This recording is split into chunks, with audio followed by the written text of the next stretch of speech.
This is IGN. This Zelda-led adventure is far more than some second-tier spin-off. This is your IGN review of The Legend of Zelda: Echoes of Wisdom by Tom Marks. This year, Nintendo finally gave its iconic princesses the royal treatment, putting both Peach and Zelda center stage in their own games. But with all due respect to the monarch of the Mushroom Kingdom, the head of Hyrule's adventure isn't just another second-tier spin-off.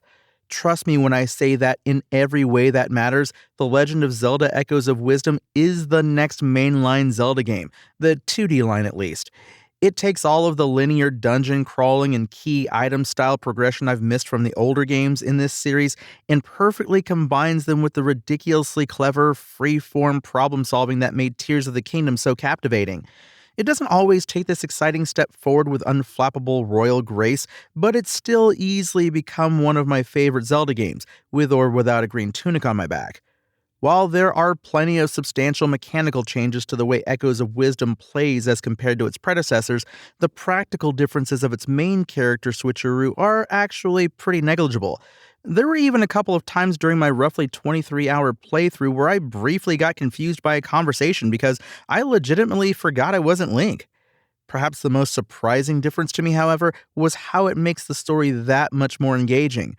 Rather than being yet another remix of a destined mute swordsman's journey to save the day, Zelda is the central character of the plot.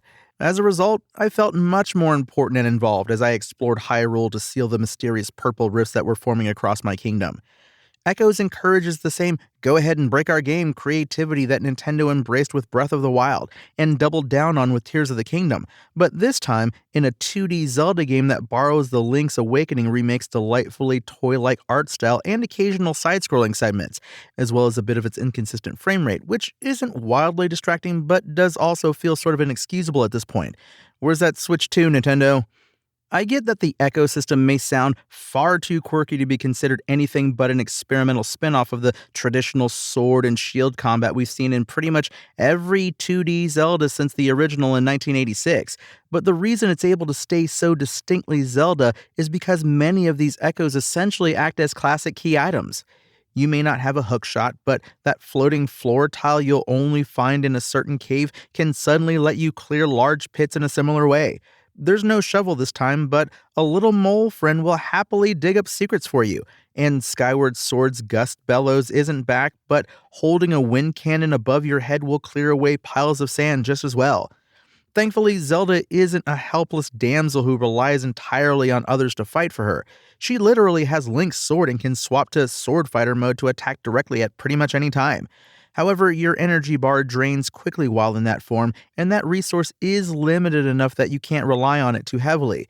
The bar can be upgraded, but running out in the middle of a harder fight or a boss can be a real hassle if you don't have any energy recovery items on hand, so I was always a little cautious about when I chose to pull out my blade.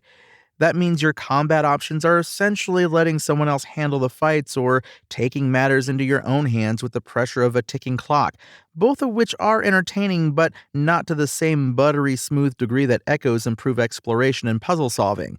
Combat does at least get a little more interesting later on thanks to the completely optional and surprisingly easy to miss automation system.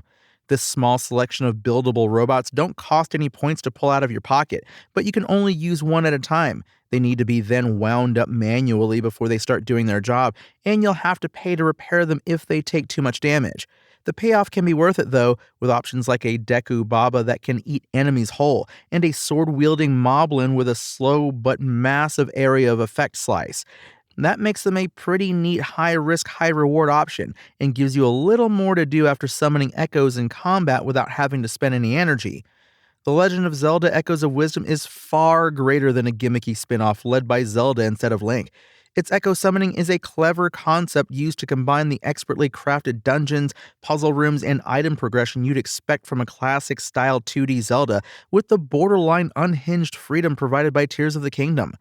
This experiment doesn't produce an entirely perfect result, with a little bit of clunky menu management and combat that simply isn't quite as compelling, but it's an impressively successful one all the same.